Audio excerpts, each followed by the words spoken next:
Legends को dance कराने का मौका मिले, यही सपना लेके हम लोग बेसिकली शुरू करते हैं हमेशा, यू नो। और अगर वो सपना पूरा हो जाए तो इससे बड़ी क्या बात है।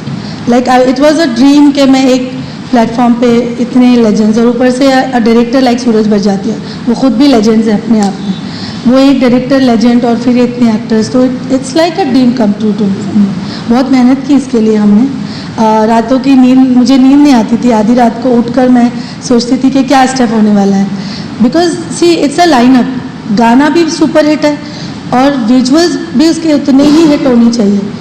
और इतने बड़े एक्टर्स जब आपके साथ काम करते हैं तो आपकी जो जिम्मेदारी है वो बढ़ जाती है, तो ऑडियंस को डिसअपॉइंट नहीं कर सकते हम। इसके लिए टीम के साथ बहुत मेहनत की और आप सब देख रहे हैं इस मेहनत का नतीजा। पहला रिएक्शन क्या था जब इतने सारे लेजेंड्स के साथ सामने क्या उनका भी कुछ रिस्पॉन्स था कि वो step should be something like this? No, you know what, when it's a very, हर टेक्नीशियन के पीछे एक डायरेक्टर होता है, and we technicians, the director, captain of the ship, वो ही एक टेक्नीशियन को चूज़ करता है। तो सबसे पहले अगर सूरज बड़जात्या ने मुझे उनके सामने खड़ा किया कि ये मेरी कोरियोग्राफर है, तो वो एक बहुत बड़ा भरोसा है। तो for me also it's like a privilege के सूरज जी ने मुझे ही चूज़ किया इस फिल्म के लिए भी, जबकि उन्हें पता है कि इतने तजुर्बेकार कलाकार उनके साथ होने वाले हैं। तो वहाँ पे 50% आपका काम हो जाता है। जेन्युइनली आई एम सेइंग कि एक्टर्स भी भरोसा करते हैं कि उन्हें पता है कि सूरज बड़जात्या जैसे डायरेक्टर कभी भी किसी ऐसे टेक्नीशियन को खड़ा नहीं करेंगे जिन्हें खुद काम नहीं आता। जैसे कि बहुत सारे वीडियोस में दिखा जा रहा है, अब तो रील्स आ गई, तो 50 सेकेंड्स का ही डांस होता है, और लोग कहते हैं हमारा डांस बहुत ज़्यादा कोई लोग पसंद नहीं करते, तो उसके ऊपर आप क्या कहेंगे? सी, हमने दिल से एक चीज़ बनाई है और उसको बहुत सारे लोग पसंद कर रहे हैं। सिर्फ इतनी बात है कि रील्स जो लोग बनाते हैं, हम एक सेक्टर ऑफ ऑडियंस के लिए तो गाना नहीं बनाते हैं। We make song first as per the director, as per the actors, character and story line. Story कहती है कि ये दोस्ती का गाना है, स्टोरी कहती है कि ये दोस्त है चारों जो एक दोस्त का बर्थडे मना रहे हैं, और हमारा message through this film is friendship. तो पहले हमें वो ध्यान में रखना पड़ता है एज ए कोरियोग्राफर। तो रील कौन बनाने वाला है या कोई लोग क्या करने वाले, उसको सोचने से पहले हमें ये सोचना होता है कि ये कैरेक्टर इस फिल्म में कितना डांस कर सकता है। एक सीनियर कैरेक्टर दिखाए हैं और हर चारों के चारों एक डिफरेंट बैकग्राउंड से आते हैं फिल्म में, तो वो कितना डांस कर सकते हैं वो तय करना ही मेरा जॉब है। उसी को कहते हैं तजुर्बेकार कलाकार। और उसके बाद हमने वो स्टेप लेकर आए जो सब ईजीली कर सके। आप देखिए अनुपम खेर भी वो कर रहे हैं, बोमन ईरानी भी कर रहे हैं, डैनी सर कर रहे हैं, अमित जी कर रहे हैं। तो एक ऐसा स्टेप जो उनका कैरेक्टर भी करता हुआ अच्छा लगे, वो भी कंफर्टेबल लगे और ऑडियंस भी इनको पसंद करे। This is the whole idea behind it. पहले से मुझे अब तक आपके सभी काम को बहुत ज़्यादा लोगों ने पसंद किया है, सो आपसे जानना चाहिए आज का जो टाइम चल रहा है और जो पहले आपने स्टार्ट किया था, कोरियोग्राफर को क्या इम्पोर्टेंस भी मानते हैं या नहीं मानते हैं? सी, इसमें दो चीज़ें हैं। एक little debate also is there which I will talk, definitely I would want to talk. मैंने बहुत यंग एज में शुरू किया था, तो मैं अपने आप को लकी मानती हूँ। आई वॉज 19 जब मैंने पहला गाना कोरियोग्राफी की। शायद आई थिंक कोई कोरियोग्राफर नहीं है जिन्होंने इतनी कम उम्र में इंडिपेंडेंट कोरियोग्राफी शुरू की थी। 19-20 साल की थी, कोरियोग्राफी शुरू की। तो मैं उस ज़माने को भी बहुत अच्छे से समझती हूँ, और आज जब मैं यहाँ बैठी हूँ तो मैं इस ज़माने को भी उतना ही बेहतरीन अंदाज में समझती हूँ, क्योंकि आई स्टार्टेड यंग तो I reached here not very old. तो वो तजुर्बा मुझे हमेशा हेल्प करता रहा कि मैं ज़माने के साथ चलती रही। मुझे उस वक्त के भी गाने बहुत पसंद है, मैंने क्लासिकल सीखा है, तो I have knowledge of that, and then I have today's knowledge. Yes, आज रील्स की वजह से मार्केट ओपन हो चुका है बहुत ज़्यादा, और इंटरनेट इतना, सबके हाथ में फ़ोन है, सब लोग फ़ोन पे देखते हैं हर चीज़, तो ये सारी चीज़ें ज़्यादा हो गई है, विच इज़ गुड ऑल्सो।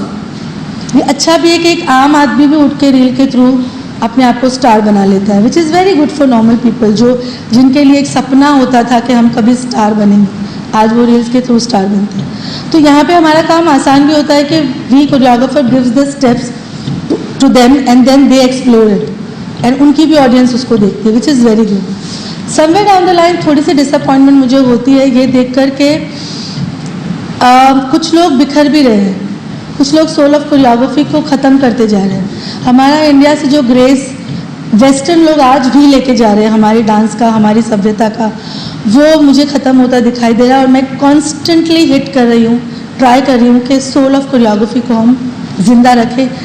कितना भी फास्ट डांस हो, ग्रेस मरना नहीं चाहिए। कितना भी कैरेक्टर उस डांस को कर नहीं सके, लेकिन आपके अंदर ग्रेस और दिल से वो डांस को किया जाए तो वो अच्छा लगेगा। कुछ लोग रील्स में बहुत अच्छा करते हैं और कुछ लोग बहुत डिसअपॉइंटिंग भी करते हैं, क्योंकि जरिया मिल गया है, एक माध्यम मिल गया है, उसको एक्सप्लोर कर रहे हैं गलत तरीके। बस यही है, पर ये हर ज़माने में चला है। ये एक दोस्ती का गाना है। ये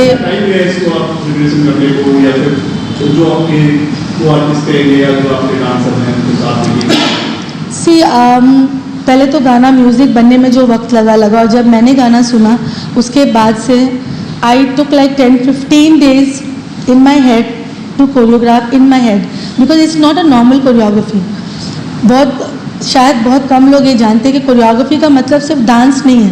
कोरियोग्राफी का मतलब है स्टोरी के उस कैरेक्टर को उस वक्त समेट के उसको कोरियोग्राफ करके उसको शूट करना, जहाँ पे कैमरा भी कॉम्प्लीमेंट करता है। तो इन सब चीज़ों को लाइनअप में लाते हुए मुझे 15 दिन, हमेशा 10-15 दिन मैं ले लेती हूँ अपने साथ, अपनी टीम के साथ। उसके बाद इसकी कोरियोग्राफी होती है। फिर वो कोरियोग्राफी के बाद हम सूरज सर को दिखाते हैं और फिर सूरज सर की टीम के साथ we remove stuff and we put in new stuff. कभी सब कुछ वैसे ही चलता है, कभी हमें चेंज करना पड़ता है। फिर as per director we change and we get the thing ready. इस गाने में अगर मैं आपसे कहूँ कि इतने सीनियर एक्टर्स थे, फिर भी उन्होंने 7-7 दिन रिहर्सल की। डैनी सर 7 से 8 दिन रिहर्सल हॉल पे आए, रोज़ आना। 1 बजे आते थे, 5-6 बजे जाते थे, every day with my team. We were shocked कि अरे लुक एट, उनका एंथुजियाज्म देख के हमें लगा कि हम कहीं नहीं। They wanted to learn like little babies, you know, बच्चों की तरह उछल पड़ते थे स्टेप्स को देख के, हमें करना है, हमें करना है।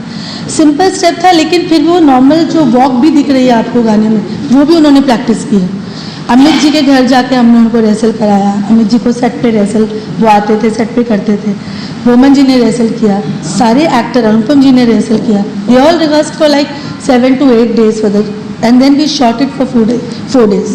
कुछ बनती है तो बनती सारी आगे उसमें करेक्शन होती है, ऐसे नहीं ऐसे होना चाहिए, उसमें कितनी करेक्शन की आपने? किसी को डांस का आता है, किसी को यस, अच्छा सवाल है आपका। ये करना पड़ता है, क्योंकि ज़रूरी नहीं मैं ज़िंदगी भर से डांस कर रही हूँ, मेरे असिस्टेंट ज़िंदगी भर से डांस कर रहे, they are dancers, they will do everything because उनका रोज़ का काम है। लेकिन ज़रूरी नहीं है कि यही स्टेप एक एक्टर भी उतना ही अच्छा करे, क्योंकि वो उनका एक अपना बॉडी लैंग्वेज है। मैं आप में से किसी को कराऊंगी, अपना अपना बॉडी लैंग्वेज है, तो वो समझना ज़रूरी है कि जो स्टेप हम पे अच्छा लग रहा है वो एक्टर पे नहीं अच्छा लगे तो हमें उसको बदलना चाहिए। एक्टर के ऊपर क्या स्टेप अच्छा लग रहा है वो उसको अपने टैलेंट को उसमें डाल के निकाल के ले आना चाहिए, तभी एक्टर्स ईजी लगते हैं, तभी इन्जॉय करती है ऑडियंस उनको देखते हैं। अगर आप इस गाने में देखो, ये वाला जो स्टेप है, आप सोचो अमित जी का ही स्टाइल है वो। अगर आप देखो, अमित जी ने हमेशा ये स्टाइल, वो उनका स्टाइल है, यू नो, तो उसको मोल्ड करके ऐसे किया गया कि वो एक नेपाली म्यूज़िक में, क्योंकि नेपाली कल्चर भी और नेपाली कल्चर का भी स्टेप है, इसलिए बहुत सारे मैसेजेस मुझे नेपाल से भी आ रहे हैं, ऑडियंस खुश हो रही है। तो ये वाला स्टेप उस अंदाज में किया कि वो नेपाल वाल ऑडियंस भी डिसअपॉइंट ना हो, म्यूज़िक को भी टच करे, और अमित जी, अनुपम जी और ये बोमन जी और डैनी जी जब करे तो वो कंफर्टेबल लगे, विच इज़ शोइंग। तो ये definitely I had change steps as per their comfort. काफ़ी समाज सेवा भी क्या आपने लॉकडाउन के टाइम में भी करनी है, उसके बताइए वो कितना इंस्पिरेशन होगा दूसरे के लिए जो क्रिएटिव मीडियम के साथ सोशल वर्क जरूरी होता है? हाँ, सोशल वर्क तो करती हूँ मैं काफ़ी, जो बहुत ज़्यादा बाहर नहीं लेकर आई मैं अब तक। ये लॉकडाउन के बाद ही शुरू हुआ, एंड आई मतलब लोगों तक अनाज पहुँचाते पहुँचाते ये सिलसिला शुरू हुआ लॉकडाउन में, और उसके बाद शबीना खान फाउंडेशन ओपन किया, जिसमें अभी तक मैं खुद ही कर रही हूँ। मैं अपनी पेमेंट का 30% उस फाउंडेशन में डालती हूँ, हर पेमेंट का, और 2.5% आई पुट फॉर अलग चैरिटी जो मैं ही करती हूँ। उसके थ्रू मैं लोगों की जितनी सेवा कर सकती हूँ कर रही हूँ, और इसके पीछे यही है कि मैं इंस्पायर कर सकूँ लोगों को कि और लोग आगे आए और लोगों